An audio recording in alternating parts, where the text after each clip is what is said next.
keep checking the.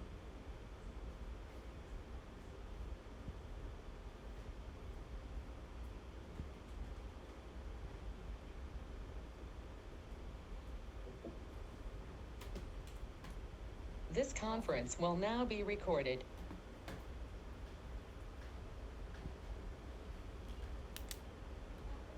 Welcome to Dr. TSPR show. This is Dr. Tangella Shiva Prasad Reddy alias Dr. TSPR. Namaste, Adab, hello. Let me first introduce my guest. I would say guest of honor, as many wanted him to be on the show today on another extension of the issue which is really bothering the entire world. Not just Telangana, Andhra Pradesh, India, not just Europe, America, but the entire world. This is none other than Dr. Donti Reddy Narasimha Reddy garu. Sir, welcome to this special show. Once again, I'm thankful to you. This show is very clear, and we have made it very amply clear that it is the public money which is being invested in the name of vaccination, and that too for public health. So, in doing so, are the governments, whether state, Telangana, Andhra Pradesh, southern India governments were right from Kerala, or all the state governments across India, and the union government headed by Honorable Prime Minister Narendra Modi, are they doing justice in announcing dry runs and then in stating that from January 16th onwards the vaccination drive will go on? The world is also bothersome to the extent that the second wave has already started to hit Europe, in particular United Kingdom and United States of America, where we have seen people dying in thousands, lakhs getting affected. So, in such a scenario, is India ready to accept this vaccination for which the data still is remote, unavailable?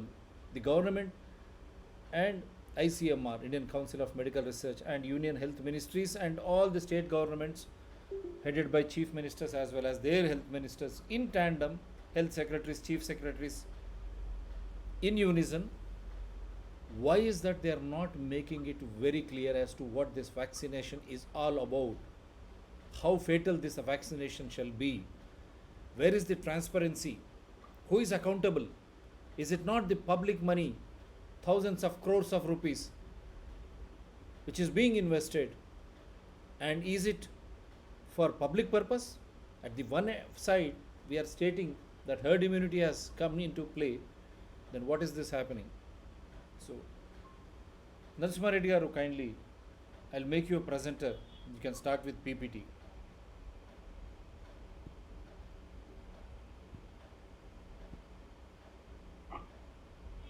Yes, sir, you are the Yeah, presenter now. sure. Thank you. Thank you once again for giving me opportunity to speak on this occasion. I'll just 1 second.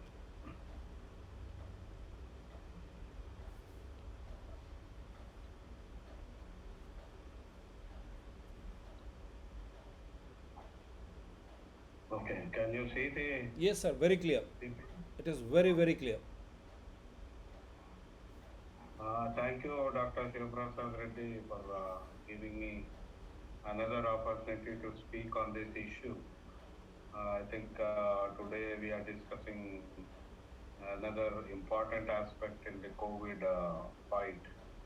Uh, and I think next week COVID vaccination is going to be rolled out by Government of India in a massive scale. So the government is aiming at 3 crore vaccinations, basically starting with doctors, medical staff, and then frontline workers. So it includes probably police, also ASHA health workers. So all these frontline workers have been identified and they are going to be vaccinated. and they have rolled out a co-win software. And this software, it seems, by yesterday, received 78 lakh registration. So we are not sure if these registrations match with the 3 crore frontline workers identified, but I think these two figures, I think, are probably separate. But anyway, I think we are going to discuss today more about vaccination and the issues surrounding vaccination. Uh, it is not about whether vaccine is good or not, or if you want to take it or not. It's not about it, but we look at the challenges around this. Now, I will just go back to the origin just briefly. Uh, this the epidemiology and pathogenesis of SARS-CoV-2 is still the origin is still debated, and but recently, New York Times carried a big article by Nicholas Baker, and this has become more authentic because of the research that went beyond behind that article, and now more and more hypothesis is getting strengthened. Is SARS-CoV-2 is a result of a lab. That means it was a result. It is a result of a human research of related to gain of function research studies that have been going on for the past 10, 15 years, funded by US, United States, but happening in China in Wuhan. That is the Wuhan Institute of Virology. And we know Wuhan is where the COVID-19 has emerged. So there has been a lot of evidence which has been generated in this article, which tries to prove the hypothesis that this is a human-generated virus. So that means, but then governments are still not ready to accept this and take action with regard to that. I think that needs to be flagged. If governments all over the world are saying we want to, respond to pandemic sustainably, I think origin establishment is very, very important, but that's not happening. And second, they hold on to the issue that it is zoonotic. That means it has traveled from animals to humans. Of course, coronavirus, SARS-CoV-2 naturally is a animal-based virus, basically bat virus, but it has been tweaked in the labs and being tested for its virulence and transmissibility. I think that's where accidentally it might have got released, but there's no admission about it, and the research continues on that, and that's all the more concern about it. Now, third, I think we know climate change is also leading to emergence of lot of viruses apart from human, researched viruses. So we have seen in the past several years, Ebola, Nipah virus, avian flu, and now recently we are looking at avian flu across 7 to 8 states in India, and a lot of birds are dying. The first time I'm hearing crows dying because of avian flu.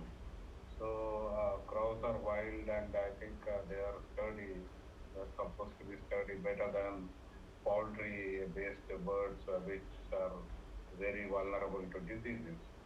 So wild species are falling for avian flu, and we don't have any control or how to respond to this crisis. So ultimately, we are looking at a ecological imbalance, and that's the overall larger environment which is pushing for transmissibility, vulnerability, and increase in pandemics all over the world.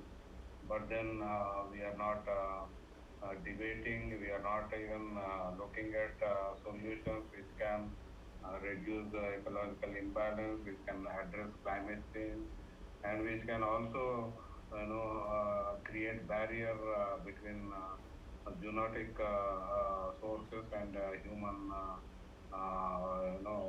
food systems. And of course, there's no transparency about lab experiments at all. So I think we need to look at this overall scenario and why governments are not working on that, and they continuously push for vaccination of the solution. So I think this larger question has to be raised because if we are talking of zoonotic diseases, I think we need to look at livestock management, how large farms are leading to this zoonotic viruses entering a human world. So livestock management requires a critical attention, and basically we need to look at increasing the diversity, because the more you have mono crop kind of mono single species food systems, I think we'll be in trouble. So beef systems, all this piggery, poultry, I think these are all artificially created livestock food systems. I think we need to look at how sanitation is proper or not, why chemicalization is happening in these livestock rearing systems, where increasingly food has become meat oriented, and how this meat is still contaminated by chemicals and also with the viruses. Now, ecological, of course, we know we need wide forest growth. We need more forests come in, because most of the viruses are germs, bacteria, and various other kind of wildlife. I think they would rather stay in the forest rather than coming to human world. So we require agroecology systems as a solution. And again, when you are talking of lab, we need to ask for a ban on gain of function research, because this gain of function is basically trying to research on viruses and their functionality. So for SARS-CoV-2, it is said that the research was looking at how this virus can be based on transmissibility, or how transmissibility happens because of aerosol. That means in the air, usually viruses do not go transmit by air, only by touch, and so this gain of function is trying to look at how to increase that functionality of viruses. This looks very ridiculous research, but that's what is happening. So we need a ban on that, and then we need to ask for biosafety in labs wherever this virus research is going on, even if it is good for the human world or humanity. I think biosafety has to be reviewed, and how accidents have to be controlled, because once an accident happens, you cannot roll it back, like what we are seeing with corona. So just because of some accident in Wuhan lab, entire world is suffering. Many lakhs of people have died unnecessarily. Economy is suffering, and livelihoods have gone. Wow, poor people have become poorer because of all this. So it's not just about small aspect about lab. I think it's a larger issue. And then the pandemic response. So, when you come to whatever pandemic, whether it is avian flu, whether it is related to Nipah, Ebola, all these aspects, I think virus means, science says we need to increase our immunity. So then the immunity, how do you increase your immunity? I think that's a big question. We'll go into discussion next slide. But then the treatment systems, they are all experimental treatments. So do we have a work which is going on standard operating procedures, especially in relation to COVID-19. So I think these are the questions which come up to mind.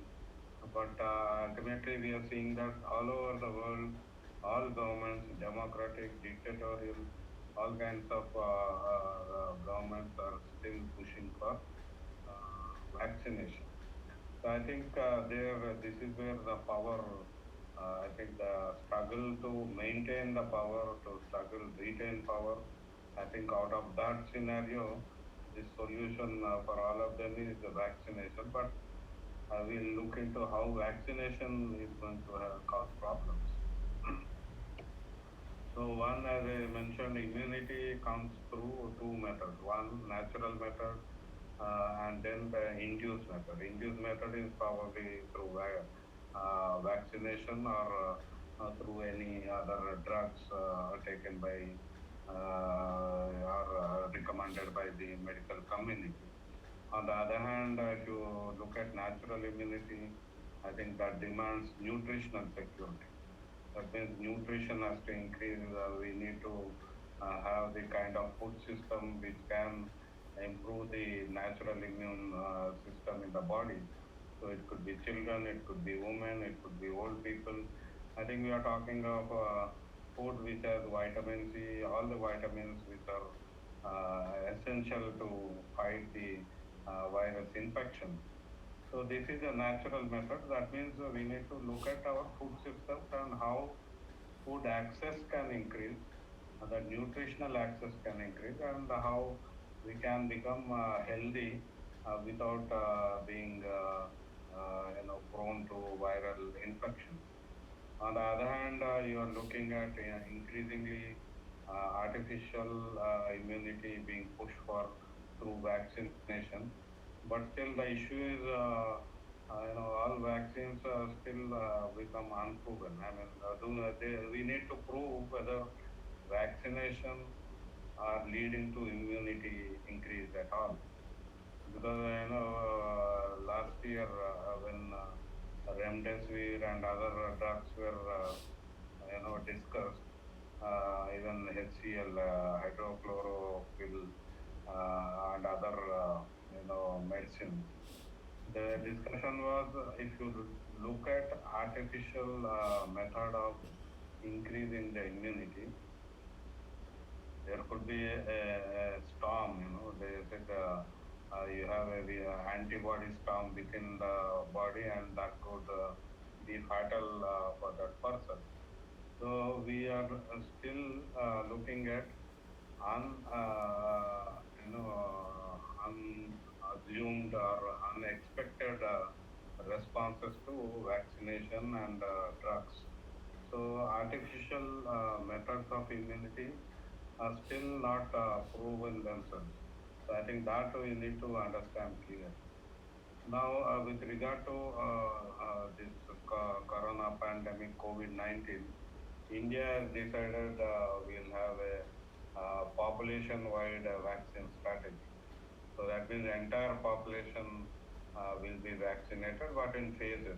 So this population-wide vaccine strategy has been decided by, I think, at least only a couple of maybe five, six people sitting in Delhi and thinking that this is the best method to respond to COVID pandemic. I think this again should be debated fully and completely, but unfortunately, Indian Parliament or legislatures are not discussing that, and I don't think policy makers are discussing it completely.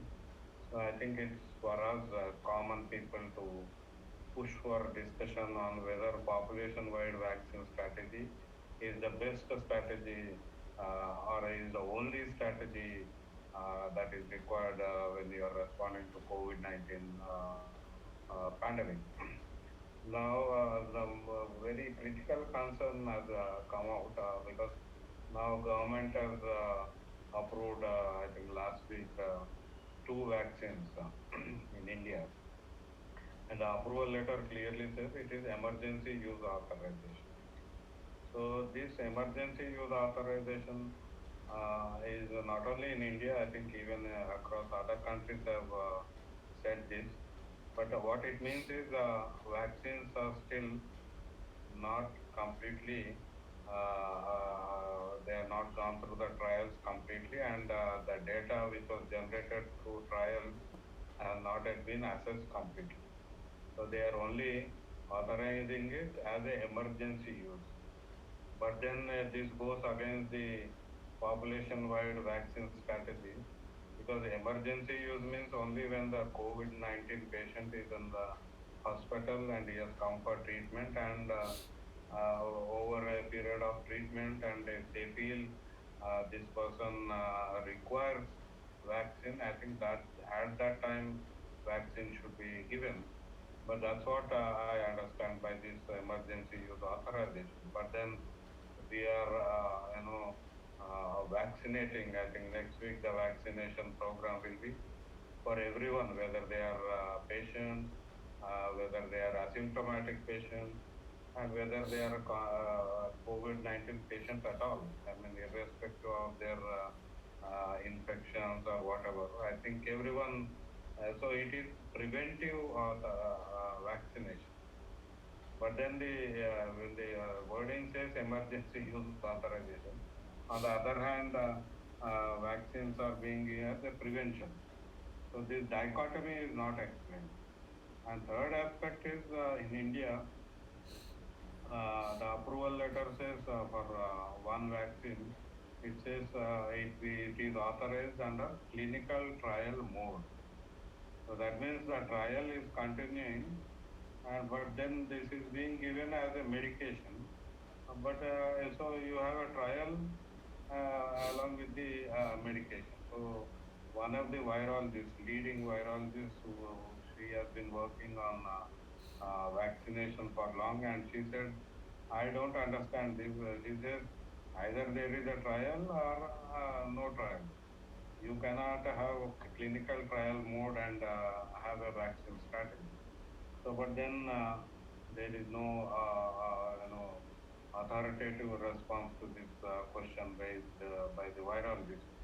So I think at least two, three molecular biologists and virologists have questioned this clinical trial mode, but there is no answer from the government how this approval has happened.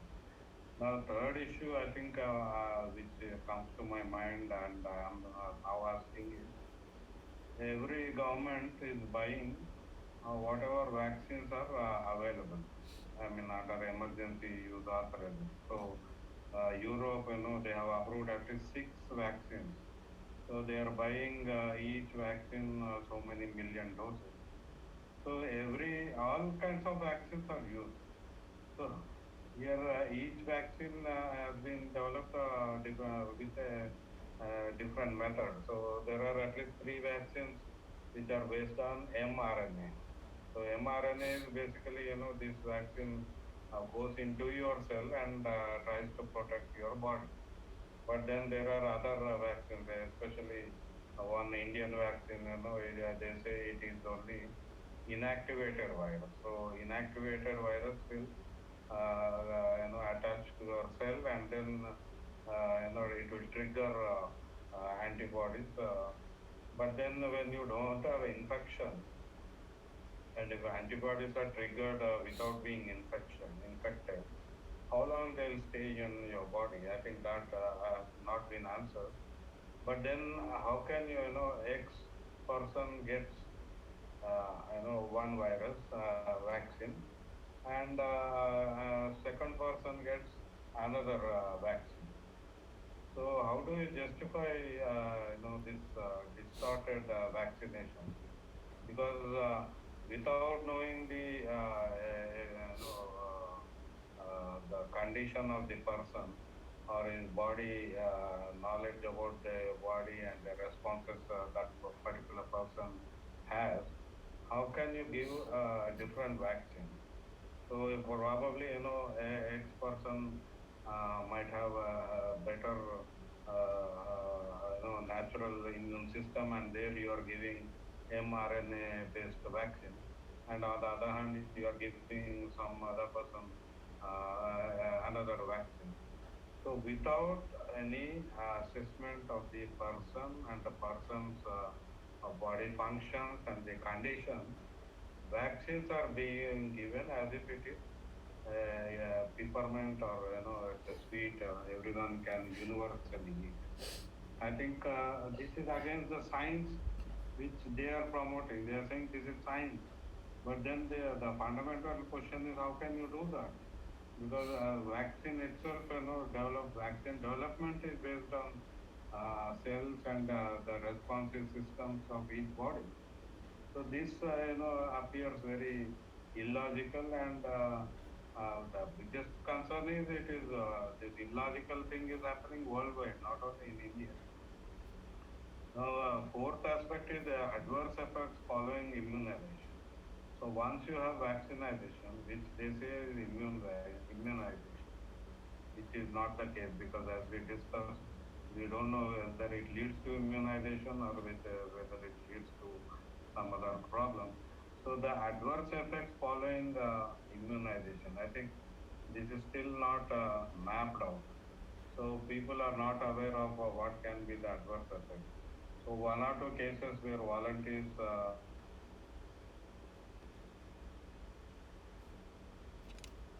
Yeah, Redgaru. I think there is some voice. Are you able to hear?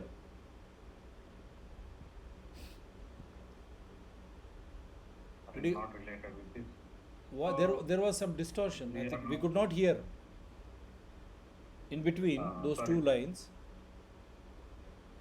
Now are you able to? Yes, yes, we are. No, We are it now. is recon.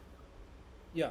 Um, this adverse effect organization, I think that is not being mapped properly and not being people are not being made aware of those adverse effects. So a person volunteer in Chennai. Hello. Yeah, yeah. Please go ahead, sir. A volunteer in Chennai developed severe complications. Then they said, no, it is not related with this vaccination. A volunteer in Bhopal was affected. So wherever adverse effects were reported, I think they were brushed aside. So I think we should be concerned whether in future, once this vaccination program starts, whether there will be any mapping of adverse effects at all. Even though the COVID-19 vaccines communication strategy, this is a 80-page document developed by Government of India. It says we have to give information on AEFI, but the experience, the short experience in the last 6 months shows that it may not happen at all. But then coming to this communication strategy, I think Dr. Harshvardhan, Union Health Minister, when he was talking about this, he said governments and health workers involved in vaccination program have to be very careful about misinformation or disinformation. Uh, Probably will be done by miscreants. But then, so they said this communication strategy will counter that, and that counter means so they have identified four areas of work as part of this strategy. One is information on COVID-19 vaccine.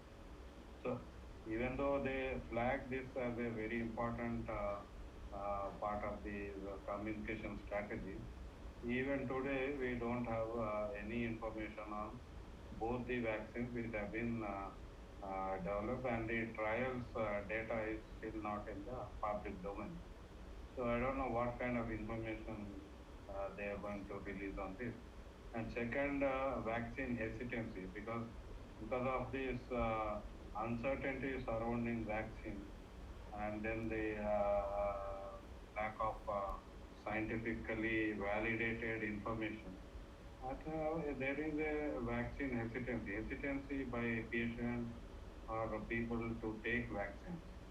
So they said we'll address this vaccine hesitancy as well and vaccine eagerness. On the other side, people are eager to take vaccine, but they may not get a chance to take it because the production is happening low, very slow, and then on the other hand, there are large number of people who needs to be vaccinated. So we have seen memos and so jokes on this where some person, is ranked 79 crore rank to get that vaccine, even if he is registered today.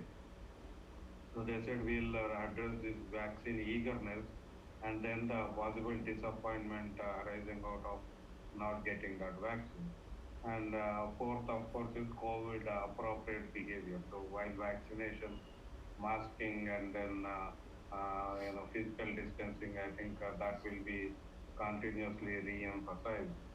But then they are not listed COVID appropriate behaviors related to systems and institutions. They said it's only individuals, not about institutions and others. So COVID appropriate behavior, which is expected from systems, institution, and state, I think that is not part of this communication strategy. So overall, this government of India COVID-19 vaccine communication strategy, 80-page document, talks on four areas, but then there is a lot of gaps within that four areas they're trying to focus upon. So we'll come to what are those gaps. One is pricing. So pricing is still, is opening up, and fortunately, I think just about 20-30 days back, Belgium minister accidentally revealed the prices being negotiated by Belgium government to buy vaccines. So that gave an inkling of what kind of prices these companies are charging. And in India, Serum Institute, they have been declaring that the price they will offer for the government will be 200 rupees, and for in the private market they'll give 1,000 rupees. But then just today, just 2 hours back, the government of India has issued a purchase order to Serum Institute to buy each dose at 210 rupees from Serum Institute, and 11 they have placed a purchase order for 11 million doses. That means roughly 23 crores money will be pumped in to Serum Institute to buy those vaccines. So this is mRNA technology vaccine. So now question is one, whether this 210 rupees, 10 rupees is this GST, and 200 is the price per dose. This is it a proper price, and whether any price audit has been done or not, we don't know, because if you look at the rates which are revealed by this Belgium minister, you can look at AstraZeneca. This is the same vaccine which Serum Institute is offering. In Belgium, the offer was 1.78 euros, which means it is 159 rupees as on date if you look at the euro. So we are paying more than what European Union is paying. What Belgium is paying. And European Union, it seems, has now negotiated some other higher price.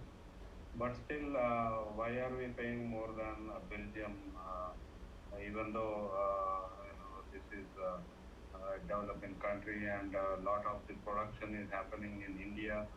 Uh, that's a question remains. And Johnson and Johnson vaccine is offered at $8.5, which is very high. Sanofi GSK is 7.56 euros. Pfizer BioNTech 12 euros, CureVac 10 euros, Moderna $18, which is very expensive. But then not these five vaccines are not approved in India, so I don't think we'll have any concern about the price there. But you can see we are not sure what the price of for Bharat Biotech vaccine, which is supposed to be completely Indian vaccine. So between 200 rupees, if it is more or less, we are not sure with regard to Bharat Biotech. But Government of India has allocated 480 crores. I think 2 days, 3 days back they have announced for vaccination for this 3 crore individuals. But then if you per capita, it works out to 160 rupees per capita, which includes, this price includes cost of 2 doses and infrastructural expenses. That's what it was given 2 days back. But when you look at the today's purchase order, one dose itself is costing 210 rupees. So I think we are going to see higher allocation for vaccination program. It will be more than 480 crores. If you go by this price, I think easily it should be somewhere between 1500 to 2000 crores because 2 doses involved. So I think increasingly we have to look at how pricing has happened because India is going to export vaccines as well. So I think there is a lot of profits involved in that. But then we'll end up, India will end up with the effluents and the pollution and then the probably, discarded viruses or inactivated viruses that might float in River Musi or even I think in Pune, it's called Mitti River or whatever, so in Krishna River. So basically, incidentally, both Serum Institute and Bharat Biotech are located in Krishna River basin. So whatever pollution generated by this vaccine production, it will join on the Krishna River ultimately. Now, what is required? I have 3 slides. I'll end with this because as I said, the communication strategy and the overall strategy of government of India, a lot of gaps and challenges. One, data on the safety of vaccine has been questioned. Efficacy data has not been put out in the public domain, and government is silent on post-vaccination data as well. So even though they have developed CoWIN software and they are saying there are many, I think at least 33 states and then thousands of lakhs of people are involved in the ongoing vaccination rollout program. Data collection once the vaccination has been done on the individual is not explained either in the communication strategy or in any of the press releases.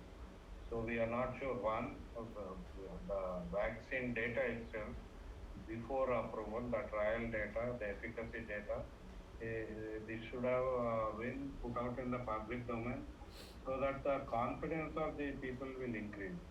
Communication strategy talks about addressing vaccine hesitancy by increasing the confidence by being transparent about it. In fact, there are at least 10 pages in the strategy which talks about transparency. So, as part of this transparency, government can as well release trial data. So, without releasing the efficacy data, I think how will the confidence of the people on the vaccine will increase? I think this question is coming up very frequently, loudly across the country, and by virologists themselves, not only by common people. And second, where how much funds have been allocated for vaccination. So these are public funds going into private companies. So here the question is, I think invariably patents and patenting is involved. which is again not discussed. So when I are talking of public funds, I think even before buying vaccines, many governments have funded these companies to come up with vaccines by liberalizing a lot of funds. So that means even in research, public funds were involved. But then when the pricing is being decided, I think the company is calling the shots. So I think here, why can't, if at all these vaccines are good, if at all these vaccines can prevent corona, why can't there be a general license so that more companies can produce the same vaccine? So if this general license is given because the public funds are involved, I think more people can get vaccines at a faster rate. So that vaccine eagerness, where people can get disappointed, now we have they are producing maybe in lakhs or thousands, but then when the doses are required for 130 crore population or 6 billion or 7 billion world population, I think we need more companies to produce a vaccine. So you cannot now come back and say, no, this is patented and only these companies can profit out of this vaccination. I think these are the questions again coming out. Third, insurance cover for vaccinated.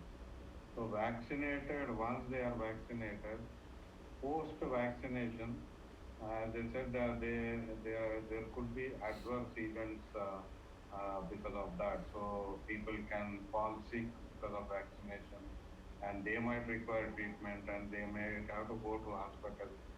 So when public funds are used for vaccination, and when the vaccinator gets ill or because other events, he could fall unhealthy, can become unhealthy, who will bear the cost? I think that's where you should talk about at least the insurance cover. So can we think of an insurance cover for vaccinated, but then government is not talking about.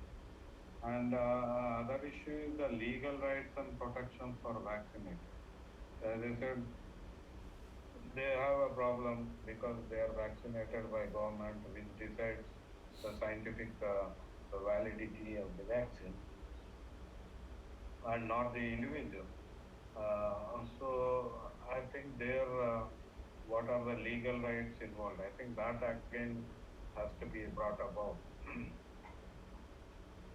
Now, again, I think about adverse effects, we need to develop a public database because since this is a clinical trial mode and this is emergency use authorization, as part of scientific effort or science validation and all those issues, I think we should ask for a public database of adverse effects. So there we can talk about enabling self-reporting.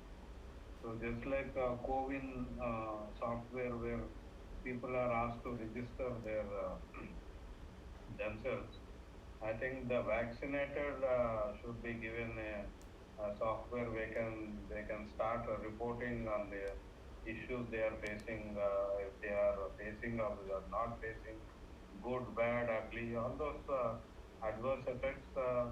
We should develop a database so that it becomes more validated publicly. I think that is a requirement. And then, if at all there is a problem or a severe problem and a person might have died, I think we should talk about compensation policy or free treatment policy. Because in Chennai, that volunteer, has almost become paraplegic and unable to do work. A normal person after vaccination is unable to work. That means that family requires financial support to survive. Otherwise, they'll become destitute and poor overnight just because of a small dose of unverified vaccine. So So again, we need to look at free legal aid for those adverse reaction coming up. And then we need to declare a limit of adverse effects. So that means once you create a database and once you start monitoring the efficacy in a clinical trial mode, I think you need to declare a limit and stop the vaccination. So that means you need to look at when you can do that. So we need that standard operating procedure to be developed. And importantly, I think there is now a legal indemnity to manufacturers. So manufacturers, on the one hand, they are eager to claim patents and claim profits out of the vaccines becoming popular. But then they don't want any damages. If at all there are damages, they don't want to take liability for them. And then governments are happily having a policy of legal indemnity where manufacturers are no longer responsible. This is again, it does not work. I think logically, scientifically, legally, socially, legal indemnity to manufacturers has to be brought in. So we need to ask the government to dissolve the policy of legal indemnity to manufacturers.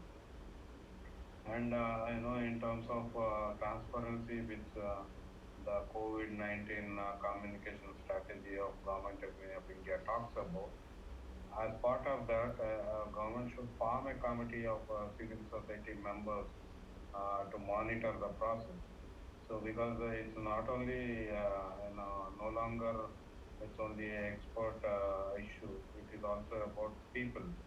So I think government, in terms of as part of the transparency effort, it should create that committee which can monitor it and declare that this vaccination is non-mandatory. I think again communication strategy talks about bringing people, taking confidence of people into consideration.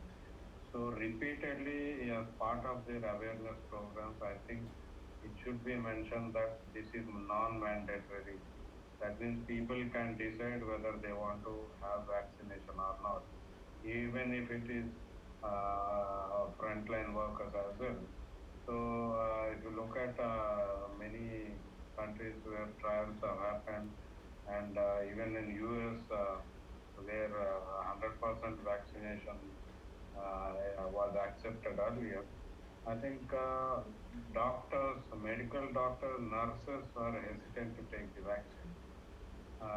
But then government of India, India, when it is rolling out vaccination and when it is saying medical community will be the first to take, I think it is not, putting this clause on the front. So that means people are almost thinking that it is mandatory. So there is no declaration either way. I think government of India should declare this is non-mandatory and people can decide whether they want to take this or not. And usual practice in India now in recent years is whenever a public health program is being done, they are being linked to schemes and public schemes. So they say if you take vaccination, then you become eligible for this subsidy. You become eligible for X and Y government program. I think this should not be done because when you're saying vaccination is required and vaccine hesitancy has to be addressed, we should not be linking with this with any schemes. So these are the challenges which are related to vaccination being huge vaccination program being rolled out next week. Government of India and even Prime Minister is saying this is the biggest once in a time event in the world. Such a big vaccination program is being rolled out, but then there is a lot of hollowness in this program. So we require, if at all this vaccination program has to be comprehensive, it has to address the issues which have been pointed out in this discussion. So I stop here, Dr. Shiva Prasad Reddy. Yeah, I'll have just two or three questions for you before we wind up. Once again, wonderful presentation, Narasimha Reddy garu. I think you have made it very clear, loud and clear. I think if you just remove that presented this thing, I'll just put, we both can, if you can quit that presenter. Yeah, I'm looking at. Okay. Yeah. Okay, done. Yeah. So one straight question. Once again, thank you. It was one of the best presentations I think to the day. You have made out all the transparency aspects, accountability, and logically the liability aspects. Because if you are clear, if you feel the vaccine is going to work, you need to have all these transparency, accountability, and liability factors going. So you have traveled to Mumbai recently. Through, Yeah. I think you took flight. You went by air. Yes, yes. So when such is the case, people are moving freely, and in due course, maybe the infections are still not away. But if you take some precautions, don't you think that you feel safe and secure? That too, Mumbai was the hotbed.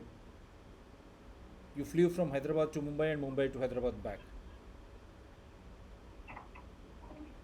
Yes, I think with more awareness, individual awareness, where everyone, I think in the last 1 year, probably due to forced lockdown, I think now more and more people are aware of taking precautions, and they are taking, and even airlines and all these institutions, transport mechanism, they are taking precautions so that this distance can be maintained, and people can have safe journey.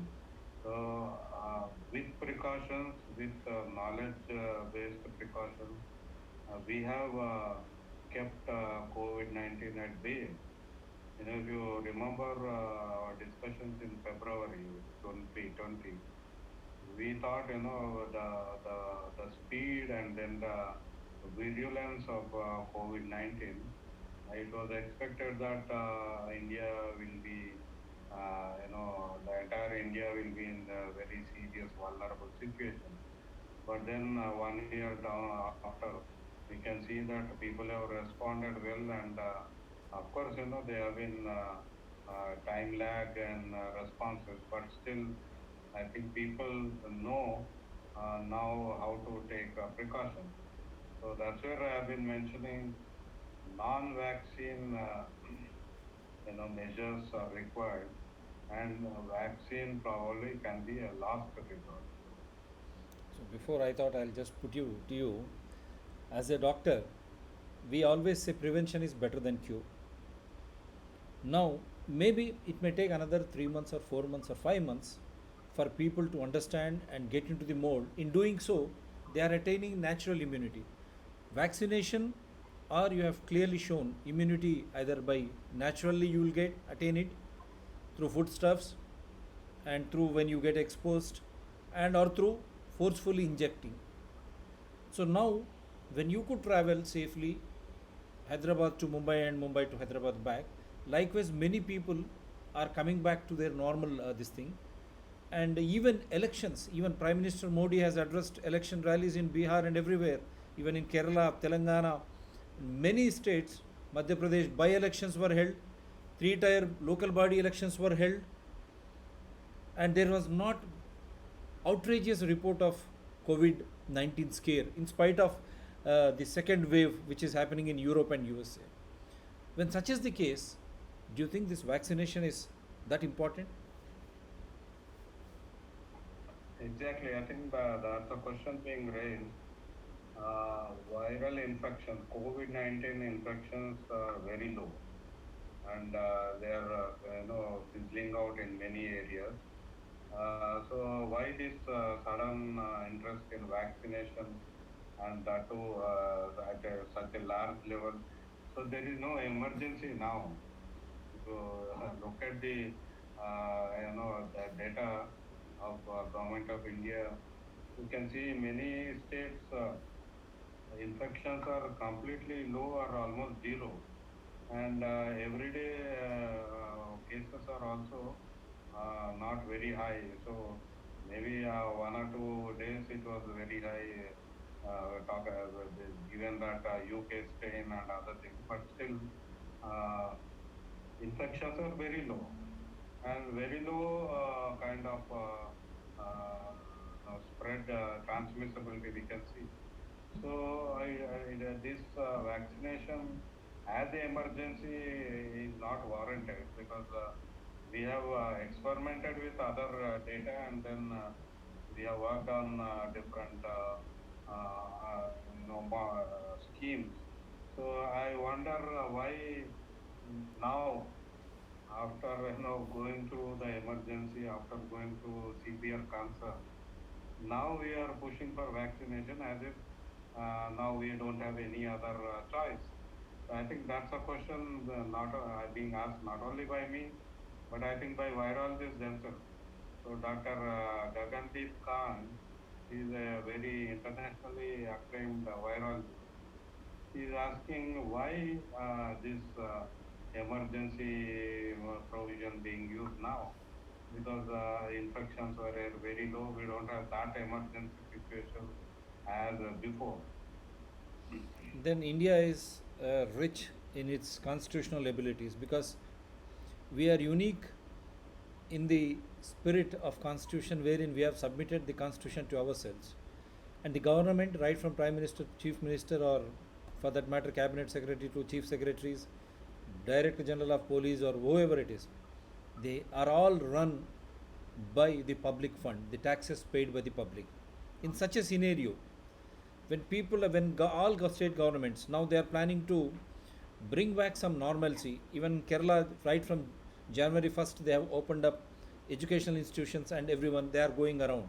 Now other states they are planning it from January 18th or post Sankranti, or these festivals. When such is the scenario, how is that the people, they themselves are the constitution, it is their money, they are not being informed of either the trials or why they have to take this vaccine? Where is the emergency? Is there any health emergency? Is it not against the fundamental principles or fundamental rights of citizens that they are being enforced or imposed, or they are creating that fear psychosis? Yeah, that's a good question, because Indian Constitution tries to empower the citizen, knowledgeable citizen. So fundamental principles, they try to empower citizen to ask questions, increase the knowledge and awareness. So based on that, you can be a citizen, and you can perform your role as a citizen. I think that's where Indian Constitution is different from any other constitution in the world. So we are, despite that, government is saying it has rolled out vaccination in the name of emergency, even though there is no emergency.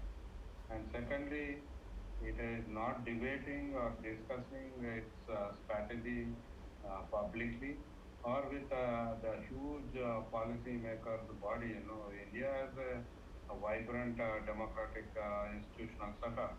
So we have a parliament, we have legislature, and we have many other levels of institutions.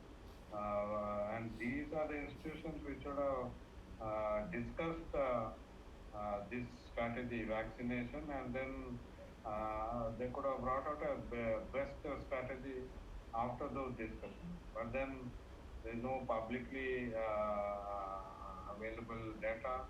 We don't have publicly available discussion. We don't even know which platform have discussed this strategy and is rolling out this strategy. So I think this is where the concern is in Indian democracy. Power is being used, and third, government, is rolling out vaccination and is threatening in a threatening way. It is not saying, okay, this is a choice available to people. So it is not even clarifying whether it is mandatory or non-mandatory. So you can see it is being rolled out as if there is no other choice for the frontline workers. So the danger is, if you are losing your medical community to any adverse effects arising out of this vaccination, we'll be left with no system which can respond to any other pandemic. Not only the corona, if at all we have any medical situation and our own medical community is affected by the vaccination. So who can take care of our people? So that I think that concern is very serious. So if you are rolling out a program, you need to discuss with it and let the medical community, leave alone the common people. Let the medical community come out of the vaccine hesitancy. So their vaccine hesitancy is based on lack of information in the public domain. So I think government should address this vaccine hesitancy in the medical community and democratically address that hesitancy, not by forcing them to take the vaccination. So you mean to say Covaxin, that is Serum Institute vaccine, Bharat Biotech vaccine, and as you rightly said, Indian Medical Association or any other body in India is not reacting nor they are voicing their concerns. You mean to say placebo is given to these people and people are, the innocent people of India will be on trial with these two vaccines, Serum Institute as well as Bharat Biotech. How do you look at this scenario? Why the Indian medical associations or for that IMA or those organizations are not coming forward voicing their concern? How do you look at this thing? You mean to say they will be given placebo and others will be put on trial?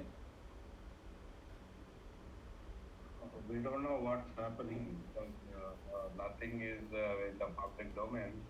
And even though there are individuals who are raising concerns, even among doctors, medical doctors, here and there, but we are not seeing their associations or their representative bodies raising questions on this and comprehensive questions. We are seeing here and there muted voices or very low feeble voices, but very strong response has not come from. I mean, at least I have not seen any response coming from medical community. As I said, leave alone people, common people. But then now vaccination is going to be taken up for medical community first, and then frontline health workers. So my concern is there is a lot of hesitancy and there is lack of awareness among these frontline health workers, 3 crore health workers. Why can't the government educate them? They are actually, they are more knowledgeable on medical issues. And if they are hesitant, what about the common people who don't know this medical technical issue? So I think government has a huge responsibility to respond to this vaccine hesitancy in medical community, and it will be a dialogue between knowledgeable and knowledgeable. Because if they are saying these vaccines are scientifically proven, the health minister is rubbishing the questions on the trial data. Okay, fine, you are knowledgeable because he is a medical doctor himself. So the committee which has cleared the vaccines for production, I think they are also knowledgeable.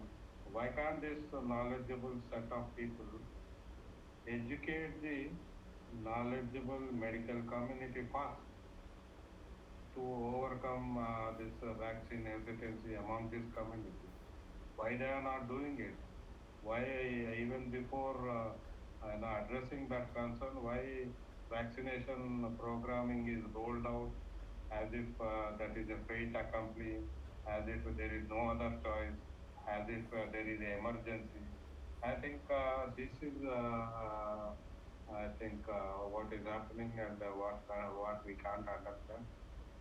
Last question, whether this is an attention diverter from ongoing farmers' struggle and the unemployment which has just taken over, and the sordid state of affairs before corona. Even before corona, many states also were going through this economic turmoil, not just union government. Union government, yes, definitely yes, they promised a lot, nothing was happening, and on the umbrage of corona you have seen what has happened.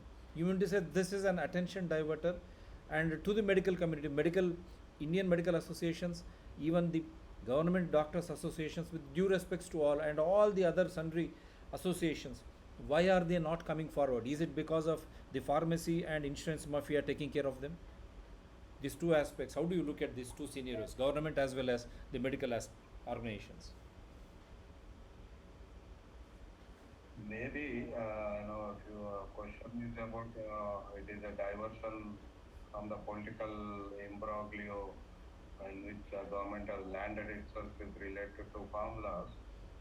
But then that's what I've been saying. In the last 1 year, all over the world, the power structure is trying to reinforce its power using corona pandemic as a rule, and the response is not scientifically validated, legally approved, and democratically debated. So I think in these circumstances, whatever government is doing is there is a trust factor there. So the lack of trust, why it is doing, or what motivation it is doing. So I think it's a big trust factor which is coming up. So I think government to clarify many of these issues to the Indian public in general. And that one thing it can songs have been done by being transparent. So once you are transparent, I think it will help. Yep, Uh, right. I think the transparency of the government is the key. uh, Yeah, there is some voice distortion, Narasimha Reddy garu. But as you rightly said, it is the transparency and accountability of all the government actions. in pushing or Yeah, I think your voice is getting distorted. yeah, now it is restored. Is it okay? Where did I? In the Where did accountability, it go? transparency and accountability. Yeah, of course. I think Government of India needs to respond to constitutionally approved transparency, accountability, and liability provisions. I think it needs to roll out all these provisions if it wants to increase the trust of the people on its programs, especially on vaccination. I think these three principles have to be adhered to. Right. And then the precautionary principle, precautionary principle says unless until the scientifically proven, Right. we should not go for that. So Right. I think based on this, these three are required: transparency, accountability, and liability. Right. And without that, I think any program, even if it is very good and if it is the only Right. solution, it will not work out. Right. Thank you, Dr. Narasimha Reddy garu. I think once again it is very clear that the government has to act in a transparent and accountable way. At the same time, if these vaccinations which you are going to inoculate to the Indian citizens, if they are scientifically proved, then why not the liability clause? And why is that government has come in the forefront in funding research? That is public money. That is where the transparency, accountability, and liability happens.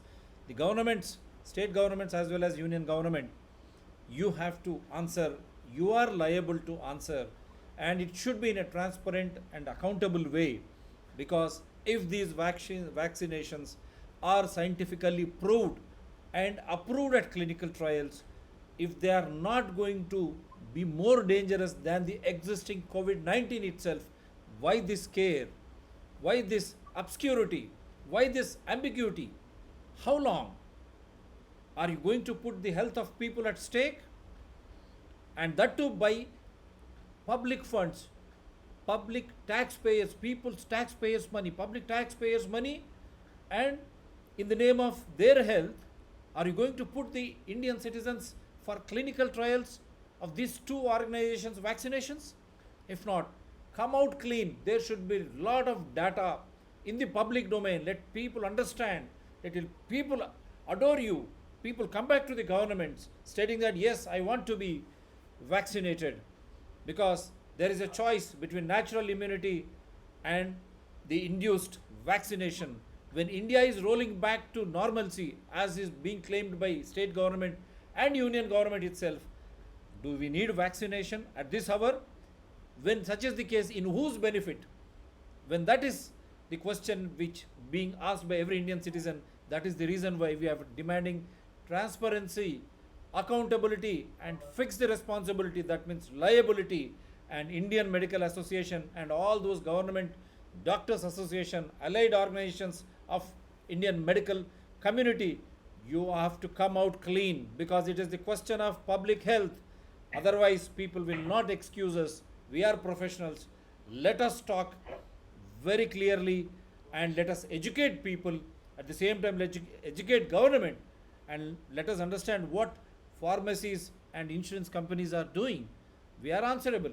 So I hope at least now the medical fraternity will rise to the occasion, come to the rescue of the people, and make these governments, whether union or state governments, in the case of vaccination or in the case of corona COVID 19, to act in a transparent, accountable way, and also to fix the liability, because it is health, it is not a commodity. Thank you, sir. See you with another show Thank you. tomorrow. Thank you. Take care. Stay safe.